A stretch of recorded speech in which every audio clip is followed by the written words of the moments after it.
안녕하십니까. 이어서 경남 뉴스입니다. 어제 농어촌 지역에 산부인과가 없어 119 구급차에서 출산했다는 소식을 전해드렸는데요. 정부가 분만 취약 지역에 산부인과를 새로 만들었지만 산모들에게 외면받고 있습니다.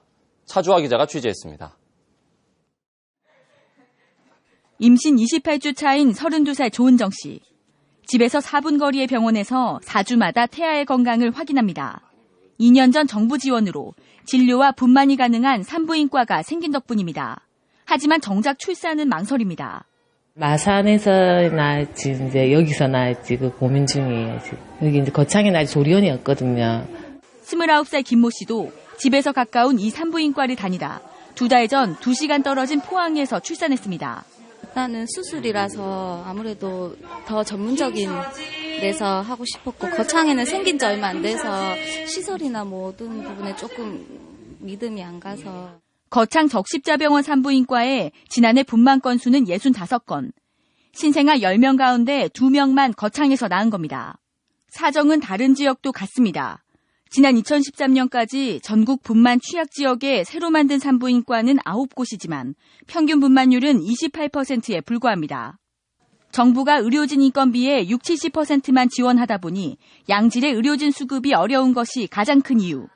응급 임산부의 경우 구급차가 부족해 수십 킬로미터 떨어진 대학병원급 중환자실까지 이송 환경도 열악합니다. 그런 분만 취약지에 가서 분만을 받을 수 있도록 충분히 수가를 올려줘야 된다는 거, 3차 병원으로 이송할 수 있는 시스템은 분명히 확보돼야 됩니다.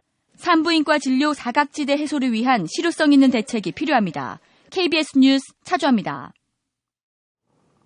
올봄 유난히 봄비가 잦았는데요. 봄철 강우량이 늘고 일조 시간이 줄면서 농작물 작황이 부진합니다. 특히 마늘이 심각합니다. 최세진 기자가 보도합니다. 마늘 수확이 시작된 남해군 고현면.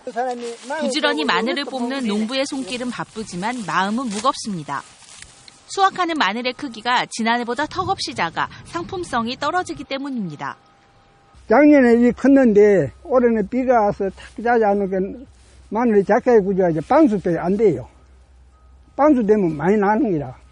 크기로 볼 때 지난해 1등급으로 평가될 만한 마늘은 나오지 않고 품질이 가장 좋은 마늘은 지난해 2등급 수준입니다. 지난달 잦은 봄비로 습해와 병충해를 입은 탓입니다. 마늘이 흐물흐물해지면서 썩는 무름병과 잎집 썩은 병 등이 돌면서 마늘이 제대로 생장하지 못했습니다. 습해를 입은 마늘밭에서는 이처럼 알이 없는 마늘이 100개 중에 1개꼴로 나오고 있습니다. 실제로 지난달 남해군의 강수량은 347mm로 평년보다 2배 넘게 많았고 반면 일조 시간은 25% 줄었습니다. 병충해 방제를 위해 농약을 친 것이 마늘종 수확 시기와 겹치면서 올해 마늘종 수확도 지난해의 70% 수준으로 급감했습니다. 전체적으로 이렇게 무름병이 심하게 오거나 습해와 같이 동반해가 온 경우는 지금 남해군 마늘 농사를 지은 이후로는 아마 저희가 처음인 것 같습니다. 남해군은 올해 마늘 생산량이 지난해보다 30% 줄어들 것으로 예상하고 있어 농민들의 시름이 커졌습니다. KBS 뉴스 최세진입니다. 제3회 경남 무형문화재 축제가 오늘부터 이틀 동안 거창 무형문화재 전수교육관에서 열립니다. 이번 행사는 마산 농청놀이 등 경상남도 지정 무형문화재 9개 팀과 진도 북놀이 등 13개 공연단체가 참여해 무형문화재 공연을 선보입니다. 또 부대 행사로 경남 무형문화재 36호인 거창 300길 쌈시연과 체험 행사가 진행됩니다. 경남 장애인 채용 박람회가 오늘 오후 2시부터 창원 컨벤션 센터에서 열립니다. 이번 박람회엔 경남은행에서 사무보조원을, 하나호텔 리조트에서 조리원을 뽑는 등 장애인 채용 계획이 있는 50개 지역 기업이 참여합니다. 취업하려는 장애인은 이력서와 복지카드를 갖고 박람회장을 찾으면 됩니다. 건축자재에 포함되어 있는 성면은 폐암 등을 유발할 수 있어 상가 등을 철거할 때 반드시 전문기관의 조사를 받아야 하는데요.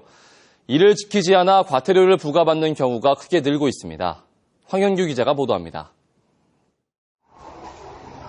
철거가 진행 중인 상가 건물 2층, 각종 폐자재가 쌓여 있습니다.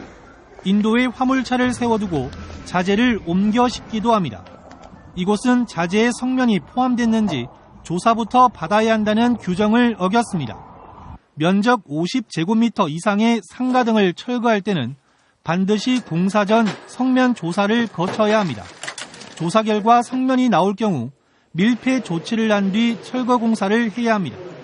이 공간처럼 밀폐를 하지 않을 경우 작업자들이 성면에 노출될 수가 있고 또한 철거 시 대기 중에 성면이 노출되므로 위험합니다. 하지만 산업안전보건법에 명시된 이런 규정을 위반하는 곳이 많습니다.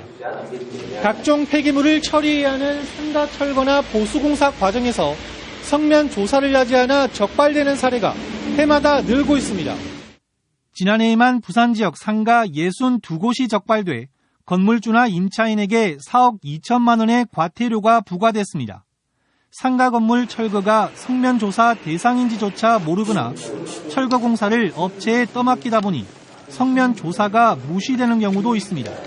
상가 리모델링 과정에서도 성면이 검출될 수 있다는 인식이 부족해서 건축주 또는 시공업자들이 성면 조사 없이 철거를 하는 사례가 많습니다.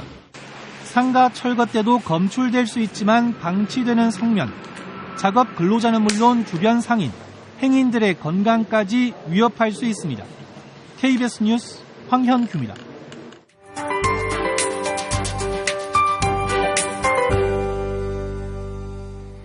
화창한 수요일 아침입니다. 연일 맑은 날씨가 이어지고 있는데요.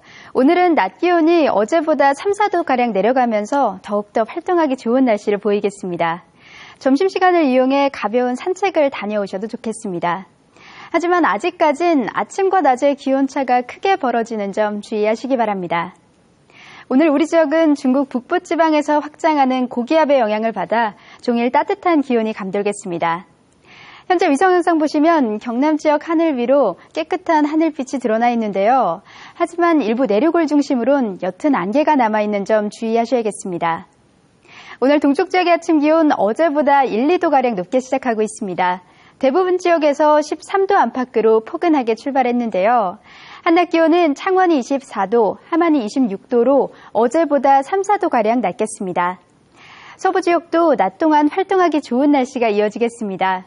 오늘 진주가 26도, 합천이 26도로 평년 기온을 2도가량 웃돌겠습니다.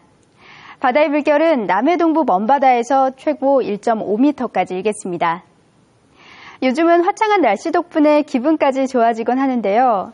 이번 주는 비 소식 없이 대체로 맑은 날씨가 이어지겠습니다. 기상정보였습니다. 하동군이 인구 증가 지원 조례를 개정하고 보험과 수당 등 다양한 시책을 마련하고 있습니다. 올해 10번째 사천 항공우주 엑스포가 오는 10월 8일부터 나흘 동안 열립니다. 고성의 옛 삼락초등학교가 인삼체험스쿨로 세단장돼 운영에 들어갔습니다. 함양군 서상면 60년 국의 철쭉 군락지가 분홍빛 꽃물결로 장관을 이루고 있습니다. 농어촌 지역의 교통카드 사용이 전면 확대되고 요금 할인폭도 커집니다. 경상남도는 대중교통 교통카드 이용률이 시 지역은 81.6%지만 농어촌 지역은 21%에 불과해 70% 이상으로 끌어올리기로 했습니다. 경상남도는 이를 위해 125개 읍면 가운데 55곳에 설치된 교통카드 충전소를 연말까지 모든 곳에 확대 설치합니다. 경상남도가 그린벨트에 지정돼 불편을 겪는 저소득 주민에게 생활비를 보조합니다. 지원 대상은 그린벨트를 지정할 때부터 창원, 김해, 함안, 양산에서 산 주민으로 한 달 소득이 420만 원 이하인 사람입니다. 하지만 최근 3년 동안 3차례 이상 개발제한구역법을 어긴 사람은 제외됩니다. 지원 대상자는 지난해 사용한 학자금과 전기료, 정보통신비, 의료비 등에 대해 한 가구에 최대 60만 원을 받게 됩니다. 올해 경남도 교육청 지방공무원 임용시험 경쟁률이 13대 1을 기록했습니다. 경남도 교육청이 지난 11일부터 15일까지 인터넷 원서를 접수한 결과 246명 선발에 3,270명이 지원해 전체 평균 경쟁률이 13.3대 1로 집계됐습니다.